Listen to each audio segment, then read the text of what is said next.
வணக்கம். நீங்கள் இணைந்து கொண்டிருப்பது ஈரோப் தமிழின் மதிய நேர பிரதான செய்திகளுடன் இணைந்து கொள்ளும் நான் லக்ஷனா சரத்குமார். முதலில் தலைப்புச் செய்திகள். நாமல் ராஜபக்ஷ குற்றப்புலனாய்வுக்கு அழைப்பு, அரசியல் பின்னணியில் சர்ச்சை. கொழும்பில் ஒன்று கூடிய மகிந்த கோட்டாபய, மைத்திரிபால உள்ளிட்ட பலர் ஈஸ்டர் தாக்குதல் வழக்கில் புதிய திருப்பம். நாடளாவிய ரீதியில் நடைமுறைப்படுத்தப்பட உள்ள விசேட வேலை திட்டம் வெளியாகியுள்ள அறிவிப்பு. 2 வார கால அவகாசம் கோரிய ஷரந்தி ராஜபக்ஷ. கவனஈர்ப்பு போராட்டத்தில் ஈடுபட்டுள்ள கடற்தொழிலாளர்கள். 25% வரி டொனால்ட் ட்ரம்ப் வெளியிட்ட அதிரடி அறிவிப்பு.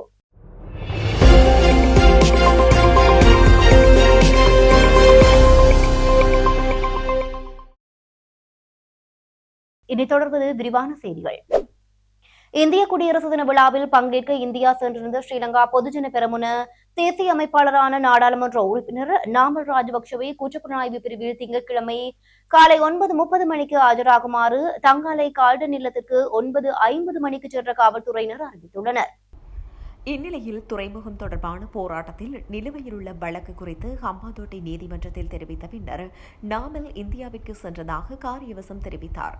மேலும் போலீசார் நீதிமன்றத்திற்கும் காவல்துறையினருக்கும் தகவல் தெரிவித்ததை விட்டு நாட்டை விட்டு வெளியேறிவிட்டதாக அவர் கூறினார். திங்கட்கிழமை அன்று காலை 9:50 மணிக்கு தங்காலை ஹோல்டர் இல்லத்திற்கு சென்ற போலீசார் வந்ததாகவும், திங்கட்கிழமை அன்று காலை 9:30 மணிக்கு குற்றப்புலனாய்வு துறையின் வணிக குற்றப்புலனாய்வு பிரிவில் ஆஜராகுமாறு தெரிவித்ததாகவும் அவர் குறிப்பிட்டுள்ளார். தற்போதைய காவல்துறை இலங்கை காவல்துறை அல்ல, மக்கள் விடுதலை முன்னணி காவல்துறையாகும். இதுபோன்ற செயல்களை செய்வதன் மூலம் காவல்துறை அரசியல் ஆதாயம் பெற எதிர்பார்க்கிறது. எனவே இதுபோன்ற செயல்களை செய்ய வேண்டாம் என அவர் போலீஸ் மா அதிபரிடம் கொண்டுள்ளார். அடக்குமுறையில் செயல்படும் தற்போதைய அரசாங்கத்தின் மறைமுக நோக்கம் தெளிவாக இல்லை என்றும், இது ஏதோ ஒரு அரசியல் நோக்கத்துடன் செய்யப்பட்டது என்பது தெளிவாகிறது எனவும் சாகர காரியவசம் மேலும் குறிப்பிட்டுள்ளார். 77வது இந்திய குடியரசு தினத்தை முன்னிட்டு இந்திய இல்லத்தில் இன்று இரவு விசேட வரவேற்பு நிகழ்வு நடைபெற்றுள்ளது. இந்த நிகழ்வில் பிரதம அதிதியாக சுகாதார அமைச்சர் மற்றும் ஊடகத்துறை அமைச்சர் நலந்த ஜெயதேச கலந்து கொண்டதுடன் இந்திய உயர்ஸ்தானிகர் சந்தோஷ் ஜா உள்ளிட்ட குழுவினரால் அதிதிகள் வரவேற்கப்பட்டுள்ளனர்.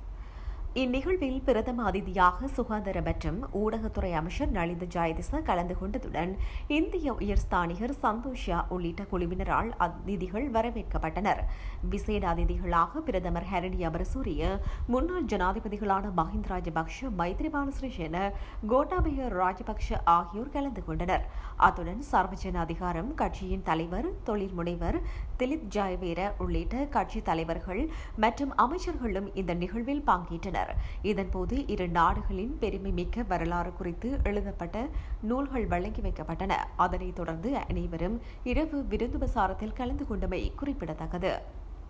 ஈஸ்டர் ஞாயிறு அன்று பயங்கரவாத தாக்குதல் நடத்தப்படவுள்ளதாக உளவுத்துறை தகவல் கிடைத்திருந்தும் அதனை தடுக்க நடவடிக்கை எடுக்காததன் மூலம் குற்றவியல் ரீதியாக கடமையை புறக்கணித்தமை உள்ளிட்ட குற்றச்சாட்டுகளின் கீழ் முன்னாள் பாதுகாப்பு செயலாளர் ஹேமஸ்ரீ பெர்னாண்டோ மற்றும் முன்னாள் போலீஸ் மா அதிபர் பூஜித் ஜெயசுந்தர் ஆகியோருக்கு எதிராக சட்டமா அதிபரால் தாக்கல் செய்யப்பட்ட வழக்கை மார்ச் 23 அழைக்குமாறு கொழும்பு மேல் நீதிமன்றம் நேற்றைய தினம் உத்தரவிட்டுள்ளது. இதற்கு முன்னர் இவ்வழக்கு 3 அடங்கிய மேல் நீதிமன்ற நீதிபதிகள் குழாம் முன்னிலையில் விசாரணைக்கு எடுத்துக் கொள்ளப்பட்டது. எனினும் இவ்வழக்கை விசாரிப்பதற்கான 3 அடங்கிய நீதிபதிகள் குழாம் பெயரிடப்படாத காரணத்தினால் வழக்கு மார்ச் மாதம் 23 மீண்டும் அழைக்கப்படும் என மேல் நீதிமன்ற பதிவாளர் அறிவித்தார். இந்த குற்றச்சாட்டு தொடர்பில் முன்னாள் பாதுகாப்பு செயலாளர் ஹேமஸ்ரீ பெர்னாண்டோ மற்றும் முன்னாள் போலீஸ் மாதிபர் பூஜித ஜெயசுந்தர ஆகியோரை பிரதிவாதிகள் தரப்பு சாட்சியங்களை கோராமல் விடுதலை செய்யுமாறு கொழும்பு 3 அடங்கிய மேல் நீதிமன்ற நீதிபதிகள் குழாம் முன்னர் உத்தரவிட்டிருந்தது. அதற்கு பின்னர் எதிராக சட்டம் அதிபரால் தாக்கல் செய்யப்பட்ட மேன்முறையீட்டை விசாரித்த உயர்நீதிமன்றம் பிரதிவாதிகளை விடுவித்து விடுதலை செய்யப்பட்ட தீர்ப்பை ரத்து செய்து உரிய வழக்கை மீண்டும் அழைத்து பிரதிவாதிகள் தரப்பு சாட்சியங்களை அழைத்த பின்னர் தீர்ப்பொன்றை வழங்குமாறு குறித்த வழக்கை விசாரித்த 3 அடங்கிய மேல் நீதிமன்ற நீதிபதிகள் குழாமுக்கு உத்தரவிட்டிருந்தது. அதற்கமையவே இவ்வழக்கு மீண்டும் அழைக்கப்பட்டுள்ளது. முச்சக்கர வண்டிகள் மற்றும் கனரக வாகனங்களை போதைப் பொருள் பாவித்த நிலையில் செலுத்தும் சாரதிகளை கண்டறிவதற்காக நடமாடும் ஆய்வக வசதிகளை பயன்படுத்த நடவடிக்கை எடுக்கப்பட்டு வருவதாக தேசிய போக்குவரத்து மருத்துவ நிர்வாகம் தெரிவித்துள்ளது. இதுகுறித்து கருத்து தெரிவித்த அந்த நிறுவனத்தின் தலைவர் பேராசிரியர் யூசிபி பெரேரா, இந்த விசேட வேலை திட்டம் எதிர்வரும் மாதங்களில் நாடு தழுவிய ரீதியில் நடைமுறைப்படுத்தப்படும் என குறிப்பிட்டார். அவர்களில் 10 சாரதிகள் பல்வேறு வகையான போதைப் பொருட்களை பயன்படுத்தியுள்ளமை உறுதி செய்யப்பட்டுள்ளதாக அவர் மேலும் தெரிவித்துள்ளார். பொதுமக்களின் பாதுகாப்பை உறுதிப்படுத்தும் நோக்கில் போலீசாரின் ஒத்துழைப்புடன் இத்தகைய திடீர் சோதனைகள் இனிவரும் காலங்களில் தீவிரப்படுத்தப்பட உள்ளமை குறிப்பிடத்தக்கது. முன்னாள் ஜனாதிபதி மஹிந்த ராஜபக்ஷவின் மனைவி ஷிரந்தி ராஜபக்ஷ இன்று நிதி குற்றப்புலனாய்வு பிரிவில் முன்னிலையாகுமாறு அழைக்கப்பட்டிருந்தார். தனிப்பட்ட காரணங்களுக்காக அவ்வாறு செல்ல முடியாது என அவர் தெரிவித்துள்ளார். சட்டத்தரணி ஒருவர் மூலம் போலீஸ் நிதி குற்ற பிரிவுக்கு எழுத்துப்பூர்வ அறிவிப்பு விடுக்கப்பட்டுள்ளதாக போலீசார் தெரிவித்துள்ளனர். மேலும் நிதி குற்றப்புலனாய்வு பிரிவில் முன்னிலையாக 2 வார கால அவகாசம் கோரியுள்ளதாக கூறப்பட்டுள்ளது. முன்னாள் ஜனாதிபதி மஹிந்த ராஜபக்ஷவின் மனைவி சிரந்தி ராஜபக்ஷவை நிதி குற்றப்புலனாய்வு பிரிவில் முன்னிலையாகுமாறு அழைப்பாணை விடுக்கப்பட்டுள்ளது. இன்று காலை 9 மணிக்கு நிதி குற்றப்புலனாய்வு பிரிவின் வாக்குமூலம் அளிக்குமாறு அவருக்கு அறிவிக்கப்பட்டதாக தெரிவிக்கப்பட்டுள்ளது. முன்னாள் ஜனாதிபதி மஹிந்த ராஜபக்ஷவின் ஆட்சி காலத்தில் சுருளி என்ற பெயரில் பராமரிக்கப்பட்ட வங்கிக் கணக்குக்கு தொடர்பான நிதி முறைகேடுகள் தொடர்பான விசாரணைகள் தொடர்பாக இந்த அழைப்பாணை பிறப்பிக்கப்பட்டதாக நிதி மோசடி விசாரணை பிரிவு தெரிவித்துள்ளது. இந்த சம்பவம் தொடர்பாக நல்லாட்சி அரசாங்கத்தின் போது முதல் முறையாக விசாரணைகள் தொடங்கப்பட்டன. இதற்கிடையில் ஸ்ரீலங்கா பொதுஜன பெரமுனவின் தேசிய அமைப்பாளரும் நாடாளுமன்ற உறுப்பினருமான நாமல் ராஜபக்ஷவுக்கும் நேற்றைய தினம் குற்றப்புலனாய்வு துறை முன்னிலையாகுமாறு அறிவிக்கப்பட்டது.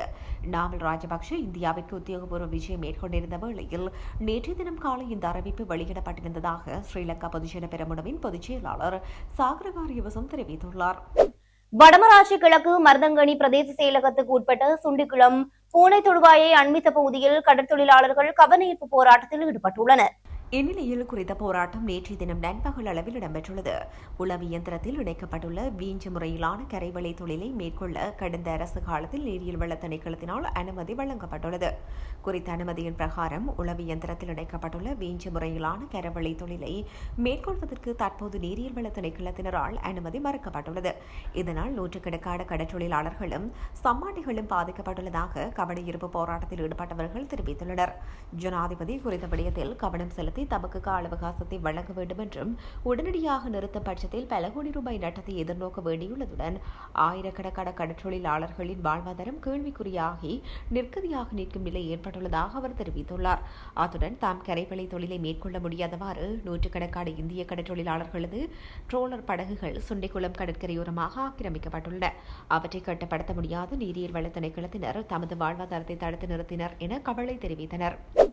அதிகாரத்தை பெறுவதற்கு பாடுபட்டதை விட எதிர்காலத்தில் மேலும் பல கஷ்டங்களை சந்திக்க வேண்டியுள்ளதாக விவசாயம், கால்நடை, காணி மற்றும் நீர்ப்பாசன அமைச்சர் லால்காந்த தெரிவித்துள்ளார்.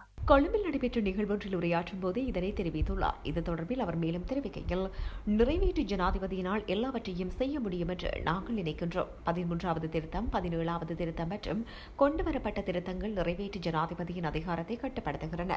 மேலும் சில நியமனங்கள் மற்றும் நீக்கங்களை நிறைவேற்று அதிகாரத்தால் செய்ய முடியாது என்பதை நாங்கள் மறந்துவிடுகின்றோம். பொதுச்சேவையில் ஆட்சேர்ப்பு, இடமாற்றங்கள், பதவி உயர்வுகள் மற்றும் ஒழுங்கு நடவடிக்கைகள் பொதுச்சேவை ஆணைக்குழுவிற்கு வழங்கப்பட்டுள்ளன. பல உயர் பதவிகளுக்கு நியமனங்கள் அரசியலமைப்பு சபையால் செய்யப்படுகின்றன.